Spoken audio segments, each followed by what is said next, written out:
पुण्यामध्ये आपल्या विविध मागण्यांसाठी आदिवासी विद्यार्थ्यांचं आंदोलन सुरू आहे। शनिवारच्या राहुल गांधींच्या छात्रों की गूंज कार्यक्रमामध्ये यातल्या काही आंदोलक विद्यार्थिनी सहभागी झाल्या आणि या प्रश्नाला राजकीय स्वरूप मिळालं। राहुल गांधींनी मुख्यमंत्र्यांना या संदर्भात एक पत्रही लिहिलं। त्यामध्ये आज 2 उपोषणकर्त्या विद्यार्थ्यांची प्रकृती खालावल्यामुळे प्रकरण अधिक गंभीर झालं। त्यानंतर आता सरकारनं विद्यार्थ्यांची एक मागणी मान्य केली आहे। बघूया दिवसभरात नेमकं काय घडलं या स्पेशल रिपोर्टमध्ये। पुण्यात एका उपोषणकर्त्या आदिवासी विद्यार्थ्याची तब्येत खालावली।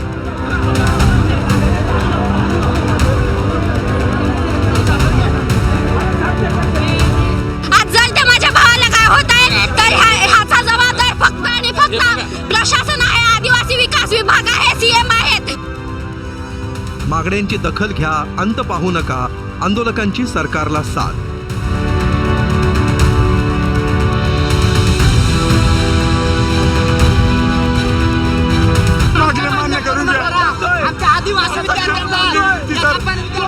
आम्ही कुठल्याही पक्षाचे नाही, आम्ही कुठल्याही राजकारणाचे नाही। आमच्या विद्यार्थ्याचे खेळ खेळू नका सर।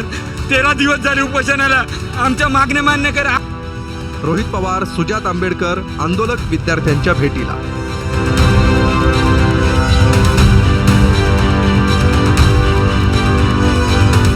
मंत्री महोदय बसले होते, अधिकारी बसले होते आणि प्रत्येक मागणीच्या समोर ते म्हणत होते ही होऊ शकत नाही। आंदोलनाच्या 13व्या दिवशी सरकारला जाग, मुख्य मागणी मान्य।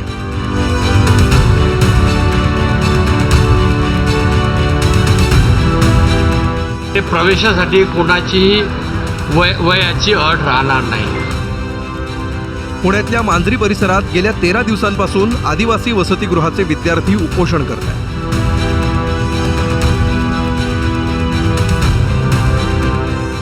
वसतिगृहात प्रवेशासाठी असलेली 30 वर्षांची वयोमर्यादा हटवण्यासह विविध मागण्यांसाठी हे आंदोलन सुरू आहे।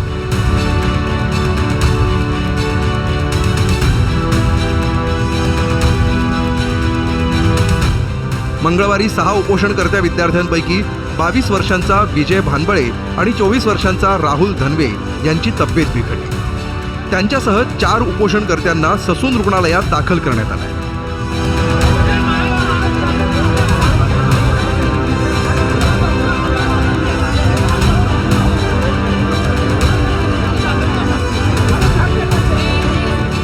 या प्रकारामुळे आंदोलक विद्यार्थ्यांच्या संयमाचा बांध फुटला आणि त्यांनी मुंबईला धडक देण्याचा इशारा सरकारला दिला। विद्यार्थ्याचे खेळ खेळू नका सर। 13 दिवस झाले उपोषणाला, आमच्या मागण्या मान्य करा। आमची कोणत्याही पक्षाची नाही, कुठल्याही काहीच नाही, आमच्या मागण्या मान्य करा सर प्लीज। जर आमच्या विद्यार्थ्यांना काय होत आहे तर ह्याचा पूर्ण आणि पूर्ण जबाबदार हे महाराष्ट्र शासन आहे, आदिवासी विकास विभाग आहे, सीएम आहेत। जर आज आमच्या विद्यार्थ्यांना काय होत आहे तर आम्ही आणखी हे आंदोलन पेटवू, आम्ही डायरेक्ट मुंबईवर हल्ला बोलू। इगोच्या अहंकारामुळे फक्त या सरकारच्या महाराष्ट्र सरकारच्या अहंकारामुळे ही गोष्ट येते। विद्यार्थ्याचा जीव चाललाय, कोणाचे किडनी खराब होत आहेत, ही वेळ फक्त अहंकारामुळे येते। देवेंद्र फडणवीस साहेबांना आमची विनंती आहे की साहेब आमच्या मुलांच्या जीवाशी खेळू नका। त्याचवेळी विरोधी पक्षाच्या नेत्यांची पावलंही आता मोठ्या संख्येनं आंदोलन स्थळी वळू लागली आहेत। मंगळवारी शरद पवारांच्या राष्ट्रवादीचे आमदार रोहित पवार यांनी वसतिगृहात जाऊन विद्यार्थ्यांशी चर्चा केली। सोमवारी झालेल्या बैठकीत आदिवासींच्या मतांवर निवडून आलेल्या मंत्र्यांनी मागण्यांची थट्टा केल्याचा आरोप त्यांनी केला। मंत्री महोदय बसले होते, अधिकारी बसले होते आणि प्रत्येक मागणीच्या समोर ते म्हणत होते ही होऊ शकत नाही, ही होऊ शकत नाही। याच्यावर आपल्याला चर्चा करता येणार नाही, नंतर बघू। मग कुठं ना कुठं तरी तुम्ही हे जे आंदोलन अख्ख्या महाराष्ट्रामध्ये करत आहात, आपल्यातले हे बंधू आणि बहिणी जे इथं उपोषण करत आहेत, काही प्रमाणात या सर्वांची, तुमची आणि आपल्या सगळ्यांची थट्टा कालच्या बैठकीत झालं असं आपल्याला म्हणावं लागेल। पवारांच्या राष्ट्रवादीच्या खासदार सुप्रिया सुळेंनी व्हिडिओ कॉलद्वारे आंदोलक विद्यार्थ्यांशी संवाद साधला। म्हणजे 2011चा GR लागू करा आणि त्याच्यामध्ये बदल आपल्याला वाढवून पाहिजे। जो महागाईचा जो मुद्दा असतो त्याचा कॉस्ट एस्केलेशन एवढंच करेक्ट। आणि साधारण किती मुलांचा आता इम्पॅक्ट असेल तो मॅडम 4 मुलं आपल्या हॉस्पिटलाइज आहेत सध्या इथं 4 आहेत आणि बाकी आपले 1,500 राज्यामध्ये राज्याचा बजेट इम्पॅक्ट. तर वंचित बहुजन आघाडीचे नेते सुजात आंबेडकर यांनीही मांजरीच्या वसतिगृहाला भेट दिली. जवळजवळ 2 आठवड्यांपासून सुरू असलेल्या या आंदोलनाला मंगळवारी पहिलं यश मिळालं. राज्यातल्या तमाम आदिवासी आमदार खासदारांची बैठक आदिवासी विकास मंत्री अशोक उईके यांनी बोलावली. यात वसतिगृहात प्रवेशासाठी 30 वर्षांच्या वयोमर्यादेची अट काढून टाकण्याचा निर्णय घेण्यात आला. सोमवारी झालेल्या मंत्रिमंडळ बैठकीत मुख्यमंत्र्यांनी उईके यांना या अटीबाबत निर्णय घेण्याचे निर्देश दिले होते. शासन निर्णयाच्या अधीन राहून वयोमर्यादा 30 होती, त्या वयोमर्यादाला सर्व आमदार खासदार यांच्या सूचनेनुसार चर्चेनुसार स्थगिती देण्यात आलेली आहे. त्यामध्ये प्रवेशासाठी कोणाचीही वयाची अट राहणार नाही.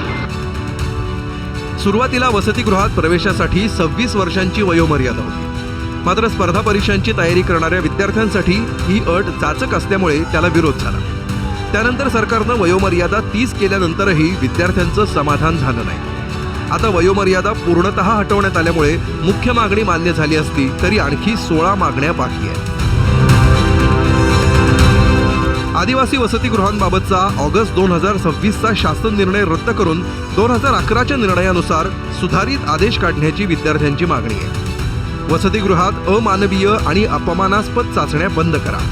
सर्पदंशानं मृत्यू पावलेल्या विद्यार्थ्यांच्या कुटुंबियांना 1 कोटी रुपयांची भरपाई द्या.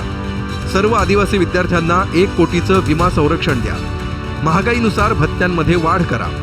एकलव्य मॉडेलप्रमाणे आश्रमशाळा आणि वसतिगृहांमध्ये सुविधा द्या. आदिवासी विकास विभागातील 12,500 रिक्त पदं तातडीनं भरा. बोगस जात प्रमाणपत्र धारकांवर कठोर कारवाई करा.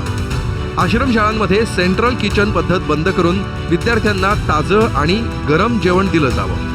पुण्यात विद्यार्थिनींसाठी मध्यवर्ती ठिकाणी नववसतिगृह उभारा. या देखील आंदोलकांच्या काही मागण्या आहेत.